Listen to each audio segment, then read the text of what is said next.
Dadang ini sekarang tidak galau lagi walaupun duda. Karena dia sudah punya aplikasi micet. Oke, oh iya. Jadi soalnya gini ya, soalnya kalau misalnya mencari uang itu Islam bukan jaminan untuk kebahagiaan, tapi yang diciptakan kita itu kebahagiaan yang hakiki dan ajaji gitu. Oke. Oh iya. Nah ini kita saudara-saudara kita. Nah saudara-saudara kita. Ngomong ini. Oh iya, jangan gitu. Ada yang nyanyi ada nggak?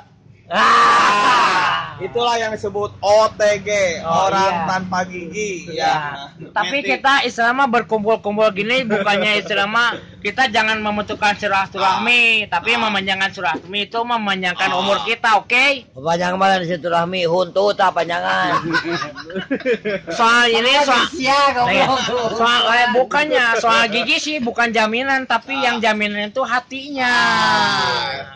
Bukannya masalah muka, masalah minyak gigi. Nah, mau udah ngomong lagi juga Ustadz, apakah mau beralih jadi guru ngaji? Oh ya iya, insya Allah kedepannya Islam mah benar asli Ustadz.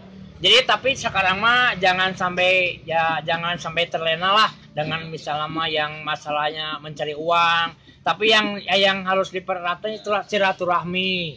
Soalnya kalau kita silaturahmi itu biasanya panjang umur kita lah insya Allah. Amin. Jadi tadi Mang Dadang ngobrol tehnya jaka sembung mawa golok. Kenyambung. Asa teh nyambung. Goblok.